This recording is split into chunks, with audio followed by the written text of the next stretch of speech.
Bueno, bienvenidos a un nuevo video de pues un resumen, que voy a hacer un resumen geopolítico y geoeconómico, basado pues, en el resumen que hace, resumen económico que hace la Deutsche Welle. Como ya saben, pues vemos el video, lo comentamos y pues casi siempre tiene que ver con las noticias que yo he dado a lo largo de la semana. Entonces, bueno, pienso que es como una buena ruta este resumen económico para ubicarnos más o menos cómo están los hilos geopolíticos, porque hoy en día, hoy más que nunca, está totalmente ligada la geopolítica y la geoeconomía, perdón, por obviamente la crisis en el este de Europa. Entonces, bueno, sin más introducción, vemos el resumen y lo vamos comentando. Invitarlos, ya saben, a que si están viendo esto en YouTube, me sigan en Twitch para que estén aquí en las transmisiones. El link está en la descripción de mi canal. Y pues de una vez, si pueden, me siguen por favor en mis redes sociales, pues para que estén bien enterados de todo y pues para que conversen conmigo. Entonces, bueno, vamos a empezar y ya saben, no se les olvide compartir el video, darle like y comentar su opinión. Muchas gracias. Vamos a empezar. Bienvenidos a Economía. Estados Unidos enviará más dinero a Ucrania, así lo ha comunicado este jueves el Departamento del Tesoro estadounidense. Se trata de 500 millones de dólares adicionales en ayuda económica. La secretaria del Tesoro, Janet Yellen, se lo ha comunicado este mismo jueves al primer ministro ucraniano, Denis Shmyhal, durante una reunión cara a cara en Washington. Esta ayuda, que necesita la aprobación del Congreso, permitirá a Ucrania mantener el funcionamiento del gobierno con el pago de salarios y pensiones y evitar que la situación humanitaria empeore. Ucrania, invadida desde el pasado 24 de febrero por Rusia, sufre enormes problemas económicos tras la destrucción de infraestructuras, el cierre de negocios y la reducción de la actividad. Como hemos visto, falta todavía la aprobación del... Bueno, aquí yo creo que, porque cuando he hecho los comentarios después de esta introducción y después hablan con el experto, como que siempre me adelanto algunas cosas que dicen, pues como para que no me pase otra vez, nada más voy a dar una pequeña introducción, que creo que puede abonar a esto. Este diplomático ucraniano, representante ucraniano, que se reunió no solamente con Janet Yellen, que es la secretaria del Tesoro de Estados Unidos, sino también con el líder del Pentágono, con el propio Joe Biden, estuvo con Kamala Harris, estuvo con todos los altos niveles, con Anthony Blinken, el secretario de Estado de Estados Unidos, estuvo con Jake Sullivan, además, estuvo con todos los altos mandos de Estados Unidos conversando sobre esta ayuda humanitaria. Y ayuda humanitaria y ayuda económica, política y sobre todo armamentística. Pero bueno, tal vez lo más sobresaliente es que Estados Unidos se comprometió a no poner un límite a los envíos de ayuda, ya sea económica, o sea, de índole humanitaria, o económica, pero de índole militar. Entonces Estados Unidos se comprometió a que, dependiendo de las necesidades que vaya teniendo Ucrania con el paso de los días y con el avance de las tropas rusas, sobre todo en el este y en el sur de Ucrania, puede necesitar más ayuda. Entonces Estados Unidos se ha comprometido a enviarles más si es que la necesitan. Están enviando aproximadamente unos 800 millones de dólares cada 2 semanas, si no llevo mal el cálculo, y ahorita híjole, se me fue el dato, pero creo, y aquí abro un paréntesis, si me equivoco, no es intencional, pero creo que van más de 5,000 millones de dólares que ya ha enviado Estados Unidos desde el primer envío pues de ayuda humanitaria y en poderío militar. Es una ayuda gigantesca que hoy por hoy le ha traído muchos problemas a Joe Biden y en general a los demócratas en Estados Unidos, porque lo lógico es que los estadounidenses estén pensando cómo es que ayudan tanto a Ucrania cuando la inflación en Estados Unidos es la más alta en los últimos 40 años. Ese es el tema. Pero obviamente esto a futuro a Estados Unidos le viene pero de maravilla. O sea, está endeudando a Ucrania. Y yo no digo que esté mal, lo único que estoy diciendo es que eso está pasando y que a largo plazo, o sea, Ucrania quedará hipotecada con Estados Unidos, porque para pagar ese tipo de fondos en una recuperación posguerra es prácticamente imposible, independientemente de cuál sea el resultado, si gana Rusia o si gana Ucrania, que gane Ucrania es muy difícil, pero en el dado caso de que lo haga, pues quedará endeudada para siempre con Estados Unidos. Pero bueno, es el precio de poder resistir endeudarse con Estados Unidos. Entonces, bueno, habló este diplomático ucraniano con pues fue básicamente a hablar con todos estos personajes del Partido Demócrata para cerrar los acuerdos económicos y de alguna manera sentir ese respaldo económico, por lo menos de Estados Unidos, y de envío de armas, aunque no obviamente en el campo de batalla como lo quisiera Ucrania, con el envío de tropas de Estados Unidos a Ucrania, que pues eso es algo que ya Joe Biden se ha cansado de decir que no va a pasar. Pero bueno, siempre las guerras todo va cambiando día a día. Es muy difícil predecir los acontecimientos, pero es muy difícil que Estados Unidos termine por enviar tropas a Ucrania. Pero bueno, vamos a seguir con el asunto y solo les quería decir eso, como el mapa geopolítico que fue a hacer el representante ucraniano en Estados Unidos, que todavía está ahí hasta el día de hoy. Congreso para que sea efectiva esta aportación extra para Ucrania. Ana Nieto, ¿llegará a materializarse esta nueva ayuda de 500 millones de dólares? Hasta hace apenas una semana envió 800 millones de dólares. O sea, 1.300 millones de dólares en 2 semanas. Sí, esta ayuda ya estaba aprobada por la anterior aprobación del Congreso. Y además, Janet Yellen ha dicho que esto es solamente el principio de lo que necesita Ucrania. Esta ayuda se va a destinar al pago de salarios, al pago de pensiones, al pago de programas del gobierno de Zelensky. Pero ya ha dicho que la Casa Blanca va a ir la semana que viene al Congreso para pedir autorización para recabar más fondos con los que ayudar a este país. El compromiso que ha tenido la secretaria del Tesoro con el primer ministro ucraniano se ha producido en las reuniones de primavera del Fondo Monetario Internacional y Banco Mundial, además del G20, donde se está hablando sin duda ninguna del impacto de la guerra en Ucrania y las sanciones a Rusia. Una de las cosas que hemos aprendido en estas reuniones es que Ucrania necesita alrededor de 5.000 millones de dólares al mes para mantener el gobierno funcionando y para labores de reconstrucción. La directora gerente del Fondo Monetario Internacional ha pedido cooperación de todos los países para Ucrania y ha pedido que esta cooperación se materialice en donaciones directas y no préstamos, porque Ucrania no tiene capacidad para endeudarse mucho más. Y tras varios días de esas reuniones internacionales en Washington de las que nos hablas... Ok, aquí este dato sí no lo conocía. No sabía que estaban yendo más por pues como fondo perdido ese dinero. Que finalmente, a ver, o sea, aunque no hay un papel escrito donde Ucrania se compromete a pagar a Estados Unidos, o sea, la influencia estadounidense no únicamente está entrando por medio de firmar un papel que se compromete a Ucrania a pagarle a los estadounidenses los fondos que hoy le está suministrando. Hay un montón de influencia. Es más, Europa hoy en día está así con Estados Unidos tan cercana y tienen toda esta hermandad por lo que pasó después de la Segunda Guerra Mundial, donde Estados Unidos prácticamente prestó todo el dinero para la reconstrucción de Europa, y aunque sí hay deuda por parte de los países europeos, pero además de eso se queda un sentimiento de pertenencia con esa potencia mundial que te ayudó contra, en este caso, Rusia, que es el villano de la novela. Entonces, aunque no quede firmado, es un acuerdo pues de palabra de que prácticamente Ucrania estará a disposición de la política exterior estadounidense. No sé si está bien o mal, pero creo que será así. ¿Qué ambiente se respira?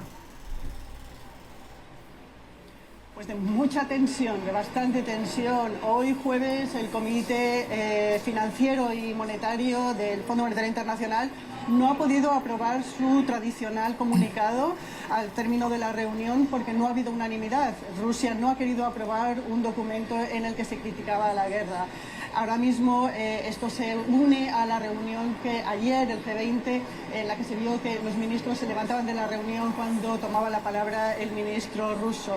La secretaria del Tesoro el jueves ha dicho en una rueda de prensa que no se puede actuar como si no pasara nada y que Rusia tiene que ser responsable y coherente con sus posiciones. Además, la secretaria del Tesoro ha comentado la posibilidad de que Rusia tenga que participar en la reconstrucción de Ucrania. Una de las cosas que ha desestimado es tomar parte de los fondos congelados que tienen varios países desde el Banco Central ruso para utilizar estos fondos en la reconstrucción de Ucrania. Dice que puede traer algunas consecuencias y sentar algunos precedentes que pueden ser complicados de deshacer. Una última cosa que la secretaria del Tesoro ha hecho es llamar la atención también a China, un país con el que se están teniendo cada vez más dificultades. Se le ha pedido consecuencias. Gracias, Ana. Internacionales, más dificultades, se le ha pedido que se adhiera a las normas internacionales y que si no podría sufrir las consecuencias. Gracias, Ana, desde la Bolsa de Nueva York. Entonces, bueno, aquí ustedes ven cómo estas dos posturas, esta polarización que existe, esta multipolaridad que existe en el mundo geopolíticamente hablando, en la que por un lado está Estados Unidos y todos sus aliados occidentales y por el otro está China y Rusia, que no están tan unidas como podríamos pensar. Entonces, más bien por eso se le denomina multipolar, porque es decir, no es dos polos opuestos en donde está Estados Unidos con sus aliados occidentales y luego Rusia con China. Rusia se considera un bloque con sus aliados y China se considera otro bloque. Entonces, estos bloques empiezan a ser más marcados y estos tres bloques empiezan a intentar disolverse en únicamente dos, en los que están a favor de Rusia en su postura en Ucrania y los que están a favor de Estados Unidos y los occidentales con su postura ante la invasión rusa a Ucrania. Entonces, de alguna manera el papel que tiene China se está intentando disolver y lo está intentando hacer Rusia y Estados Unidos. O sea, China está en medio y ambos polos, el de Estados Unidos o la OTAN, pues vamos a decir la OTAN, y el de Rusia, están intentando jalar a China a uno de esos dos polos y China se resiste. Porque, o sea, quien está sacando más beneficio de todo esto es China, porque es el país que está siendo lo menos afectado posible por la guerra en cuestión de aportar capital, ya sea para financiar una guerra como lo está haciendo Rusia o para financiar una defensa de una guerra como lo está haciendo Estados Unidos con Ucrania. China pues está ahí hermético, como siempre. Entonces lo que están intentando es jalarlo hacia uno de los dos bandos, que yo creo, y esto es mi muy humilde opinión, que los demócratas están apresurándose para lograr un acuerdo con China y que se ponga en contra de Rusia. Eso yo creo que podría ser la salvación de los demócratas en las presidenciales del 24. Yo creo que si no hacen algo de ese tipo, si no logran algo así que sería histórico, Trump se va a llevar las elecciones en el 24. Y entonces va a llegar Trump y Trump va a ir contra China, como fue la campaña anterior. O sea, yo ya les he mencionado mucho que los republicanos siempre van en contra de los chinos y los demócratas siempre van en contra de los rusos. Así se maneja. Obviamente los dos les ponen atención a ambos, a Rusia y a China, pero siempre cada uno como que tiene su lado al cual atacar más de lo que se ataca a los demás. Entonces, bueno, esta parte de que Rusia actúe pues sí, con responsabilidad, y más que con responsabilidad, que actúe de la misma forma en su invasión a Ucrania, pero que también lo haga en sus posturas en los bloques internacionales. O sea, tú no puedes estar invadiendo un país y después pedir que Estados Unidos no interfiera en los asuntos del país que estás interviniendo. O sea, hay una doble cara aquí, que no digo que Estados Unidos sea el bueno y el salvador, pero hoy en día, pues de quien estamos hablando es de Rusia. Entonces, bueno, yo creo que sí van a sacar a Rusia del Fondo Monetario Internacional. Yo creo que van a boicotear la sesión de este año en Indonesia, en donde Vladimir Putin ha dicho que va a asistir a la reunión. Yo creo que si ustedes están viendo, se está sacando por todos lados a Rusia del mapa internacional. Y eso, quieras o no, termina afectando y mucho, mucho. Elon Musk no se rinde y está valorando lanzar otra ofensiva para hacerse con el control de Twitter. Para la compra, el magnate ha reconocido que esta vez ha reunido 46.500 millones de dólares. En los documentos presentados este jueves a la Comisión de Bolsa y Valores estadounidense, Musk afirma que tiene compromisos con el banco Morgan Stanley para obtener dos préstamos, uno de 13.000 millones de dólares y otro de 12.500 millones. El multimillonario también prevé destinar 21.000 millones de dólares de su fortuna personal para completar la operación. Se trata del segundo intento de la OPA agresiva para hacerse con la plataforma. El primero fue la semana pasada cuando Musk ofreció cerca de 43.000 millones de dólares. Y en medio del aumento... Ahí, bueno, lo que podríamos comentar en cuanto a la geopolítica, porque digo, geoeconómicamente hablando, la noticia tiene poco. Porque digo, estamos hablando de un capital y de una bolsa, nada más, o sea, de un país, de Estados Unidos. Pero geopolíticamente sí le podríamos sacar mucho jugo a toda esta noticia de Elon Musk. Primero por la libertad de expresión y lo que eso significaría.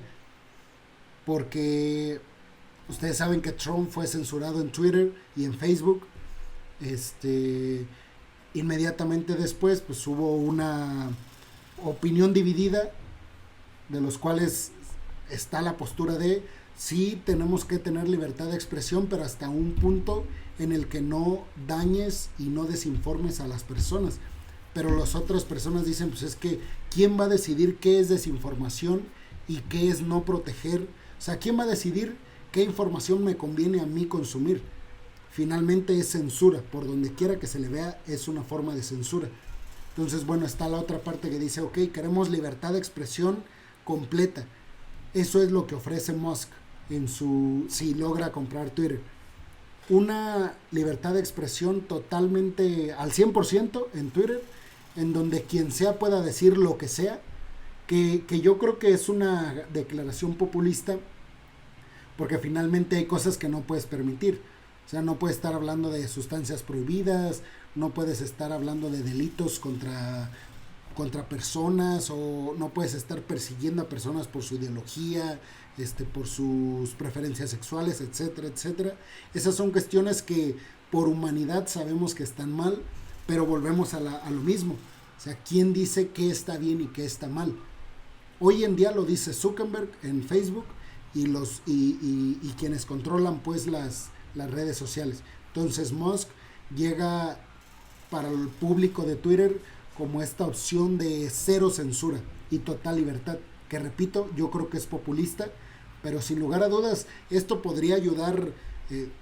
Los Estados Unidos tiene la hegemonía en medios de comunicación y redes sociales, eso está claro, y hay claro competidores, sobre todo ahora China con TikTok y Rusia con Telegram, y hay competidores, pero al final de cuentas son muy muy pobres para la competencia que ejerce todo el bloque de los medios y redes sociales estadounidenses. Imagínense Estados Unidos con Snapchat, con YouTube, con Google, con Facebook, con Instagram. Todas las redes sociales que utilizamos, el 90% son de Estados Unidos o tiene injerencia de Estados Unidos. Entonces, que Musk diga que va a haber completa libertad, pues obviamente también eso implica que los chinos se metan por completo en la plataforma, e igual forma los rusos, en este sentido de que YouTube, Facebook, Instagram han censurado los medios oficialistas rusos, que son RT y Sputnik. Si ustedes los buscan en YouTube ya no pueden ver su canal, si ustedes los buscan en Facebook ya tampoco pueden ver su canal, y tampoco lo pueden hacer en Instagram, que eran, yo siempre lo he dicho, muy buenos medios de comunicación para tener la noticia internacional. La forma de abordar la noticia, por supuesto que era a favor del Kremlin, eso son oficialistas, eso es el trabajo, comunicar desde la perspectiva de quien me está pagando, es decir, desde Vladimir Putin o el Kremlin o Rusia, como lo quieran ver. de los costes. Pero bueno, esa libertad de expresión completa significaría avances, me parece, en algunas cuestiones y muchos retrocesos en muchos otros, porque le estarías dando voz a personas que hoy la han perdido y que el mundo considera una victoria que haya sido así, porque, repito, perseguían a personas por su orientación sexual, por su ideología política, por su forma de pensar, etcétera, etcétera. Las materias primas y la energía por la guerra, las principales empresas mundiales de alimentación y bebidas están aumentando sus precios. El gigante suizo de la alimentación, Nestlé, dijo que había subido los precios un 5,2% en los 3 primeros meses de este año. La empresa advirtió de que serán necesarias nuevas subidas de precios a lo largo de 2022. La francesa Danone también ha advertido de nuevas subidas de precios. Como decimos, la guerra de Rusia en Ucrania ha aumentado la inflación al cortar las exportaciones clave de cereales y petróleo de la región. Es la última señal de que la inflación, que está alcanzando máximos históricos en varios países, seguirá afectando a los consumidores en los próximos meses. Como vemos, esta guerra en Ucrania... Que aquí esto pues ya lo he platicado. Respecto a la subida de precios y lo que implica o la responsabilidad que tiene Ucrania en este sentido, ya que de hecho hace 2 programas en vivo estuvimos aquí platicando sobre la alza en los precios del trigo y del maíz, donde son las principales exportaciones de Ucrania y donde como otros países podrían aprovechar este tema para iniciar en el mercado y cubrir esa demanda que hoy no está siendo cubierta porque Ucrania no está en el mercado. Es como si les hubieran sacado un competidor internacional. Países en crecimiento, en vías de desarrollo, como México, por ejemplo, que es productor de maíz y de trigo, podría ser una oportunidad para poner sus productos en el mercado y sacar ventaja de eso. Es algo como lo que está haciendo Brasil con el petróleo, o Argelia con el gas natural, o lo que está haciendo Turquía con esa inversión multimillonaria para extraer gas natural ruso. Son oportunidades y son reacomodos económicos, geoeconómicos que se están dando. O sea, hay una movida en la riqueza, hay un movimiento, una transformación de la economía en donde pues riquezas de un país están migrando a otros. En este caso, Rusia y Ucrania, que han perdido mucha riqueza, y esa riqueza pues va a ser aprovechada por otros países donde lleguen esos inversionistas que están saliendo de esos países que están en guerra. A que los precios de muchos alimentos se disparen. El sector agropecuario ya se encontraba en crisis por la pandemia de COVID-19 y ahora el conflicto armado ha empeorado mucho la situación para los consumidores. Consumidores que llegan a elegir si encender un electrodoméstico, si repostar gasolina o si comprar un alimento. Para hablar de esta complicada situación, conectamos con Juan Echanove, vicepresidente de Seguridad Alimentaria y Nutricional de la Organización Humanitaria Internacional CARE. Gracias por estar esta noche con nosotros. Estamos ante 2 crisis que afectan a los consumidores. ¿La crisis energética va ligada a la crisis alimentaria? Sí, por supuesto. Buenas noches. Bueno, están absolutamente ligadas, por supuesto. Primero por su causa, en los 2 casos derivada del conflicto que se está viviendo, de la invasión de Ucrania, pero sobre todo las relaciones porque el incremento del precio de la energía al final le pasa factura al agricultor, pasa factura a la cadena del frío y incrementa el precio del alimento. Pero es que por otro lado, esta crisis este aumento del precio del petróleo también va ligado a una falta de suministro de fertilizantes. Si no hay suministro de fertilizantes suficientes, disminuye la capacidad de producción por parte. Ahí entra Rusia, que es el principal exportador de fertilizantes. Por eso les digo, y ahí entra Brasil también, donde ya ha puesto a funcionar un montón de plantas para la producción de estos de estos materiales que hoy en día faltan a causa, repito, del conflicto en el este de Europa. Los agricultores, lo cual va a hacer que en el mediano plazo la disponibilidad de alimentos a nivel global decrezca. Con lo cual, sí, evidentemente las dos están completamente ligadas. ¿Y hay posibilidad de que nos enfrentemos a una crisis de abastecimiento a nivel mundial? Bueno, yo creo que habría que diferenciar dónde. Va a depender mucho de diferentes geografías. Hay algunos países que ya están sufriendo una crisis de desabastecimiento de alimentos. Son aquellos que son muy dependientes de las importaciones de trigo, porque no podemos olvidar que Ucrania era el principal suministrador de trigo para organizaciones de asistencia internacional como el Programa Mundial de Alimentos. Entonces, países como Yemen, países como Siria, países en conflicto que dependían de ayuda humanitaria, se enfrentan ahora mismo a un riesgo de desabastecimiento. Hay una posibilidad real de desabastecimiento en otros países del sur global, en América Latina, en África, en Asia, pero que va a venir ligada sobre todo a cuánto pueda o no durar la guerra. Pero más que crisis de desabastecimiento, yo hablaría de una incapacidad por parte de los consumidores para adquirir los alimentos, aun si están disponibles, debido a esa subida brutal de precios. En Europa, en Estados Unidos, no lo veo probable, porque al fin y al cabo los alimentos van a estar disponibles para aquellas economías que las puedan pagar, porque van a ser algo más escasos. Por tanto, las economías de los países más ricos van a poder afrontar todavía, aunque a una factura de mayor coste, la adquisición de alimentos. Y muy brevemente, si miramos América Latina, la región busca posicionarse como abastecedor de materias primas. ¿De qué manera se están beneficiando del alza de los precios? Bueno, y seguramente van a decir lo que ya les estaba platicando ahora, pero bueno. Los países latinoamericanos. Pues yo creo que muy poco, de hecho, porque algunos países son exportadores de materias primas, pero otros son muy dependientes y los dependientes están afectados. Los países que... O sea, estos beneficios de los que yo les hablo, pues tienen que ser algunos meses. No es que de la noche a la mañana se hace esa transición. Son como los energéticos rusos. O sea, es imposible que países tan dependientes del gas ruso hagan esa transición de un día para otro. Es imposible. Pero ya iniciaron ese proceso para a partir del próximo año ya empezar esta transición de dejar de depender tanto del gas ruso y empezar a comprar gas a otros países y evitar este tipo de cuestiones en donde gracias a todo ese financiamiento y a esa compra de gas natural que está haciendo Europa a Rusia, gran parte de ese dinero está siendo usado para financiar la guerra de Putin. Exportan realmente, la mayor parte de ellos exportan productos agropecuarios como cacao, como azúcar, otras commodities que no son necesarios en un momento de seguridad alimentaria, no es el problema principal. Y por otro lado, porque la capacidad de aumentar producción tiene ciertos límites. O sea que yo no hablaría realmente de beneficios y prácticamente en una escala mayor o menor la crisis desgraciadamente puede afectar prácticamente a todos los países. Gracias, Juan Echanove, desde Madrid. Muchas gracias a vosotros.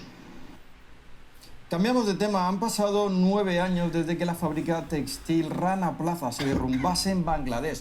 Una tragedia que le costó la vida a más de 1000 personas. El accidente expuso al resto del mundo las peligrosas condiciones laborales de los trabajadores del sector textil en este país. Desde el derrumbe hay cuestiones que han mejorado, pero otras, sin embargo, aún necesitan un gran cambio. Justo a las afueras de Dhaka, la capital de Bangladesh, se encuentra una de las fábricas textiles más nuevas y modernas del país. Los talleres los gestiona la empresa Beximco. Aquí 40.000 empleados fabrican jeans para las principales marcas de Estados Unidos y Europa. La novedosa fábrica fue construida con tecnologías punta tras el colapso del antiguo edificio. Por eso un desastre como el de Rana Plaza aquí sería ahora impensable. Lo sucedido en Rana Plaza dejó un terrible recuerdo. ¿Aprendió Bangladesh de todo esto y cambió? La respuesta es sí. Las fábricas de Bangladesh son las más fiables del mundo desde el punto de vista de la seguridad civil, eléctrica y contra incendios. Tras la tragedia, las leyes de protección de los trabajadores han mejorado, aunque los derechos laborales tendrían que modernizarse en muchos lugares del país. En Beximco los salarios superan la media. Nuestras condiciones de trabajo han progresado mucho en comparación con la situación de hace unos años. Gracias al Todopoderoso, con mi salario actual tengo una vida muy digna. Aún así, las condiciones son muy diferentes en otras fábricas. Bangladesh adoptó leyes internacionales destinadas a mejorar los derechos laborales. Pero el problema es que algunas de estas regulaciones tienen lagunas y, según líderes sindicales, son abusivas. En nuestra legislación hay una ley de terminación de la relación de trabajo. De acuerdo con esta ley, el empleador puede despedir a cualquier trabajador en cualquier momento sin causa justificada, incluso si la fábrica va bien y tiene suficientes pedidos. Bangladesh es el tercer productor textil del mundo, pero un tema importante siguen siendo los bajos salarios. Aunque este sector siga fuerte y los trabajadores estén mejor protegidos que antes, todavía hay mucho que mejorar. Pues de momento esto es todo en la economía. Bueno, ahí sí yo, o sea, por eso no hablé nada, porque, o sea, me comporté como un completo oyente de la noticia. Yo es un tema que no conozco muy bien, entonces sería irresponsable si digo algo al respecto, pero seguramente, o sea, las buenas cosas que llegaron para los trabajadores son muy pocas o nulas. Y digo, es así, volvemos un poco a lo que al tema de la geopolítica, y podemos decir cómo a veces se justificaría la intervención de uno u otro país, por ejemplo, que llegara a Estados Unidos a decir, hey, aquí tenemos que arreglar todo esto, pero hasta qué punto son esas buenas acciones y hasta qué punto son acciones que llevan al intervencionismo. Solo por poner un ejemplo, porque digo, toda esta industria funciona gracias a las grandes economías mundiales, como China, Estados Unidos, la Unión Europea, Reino Unido.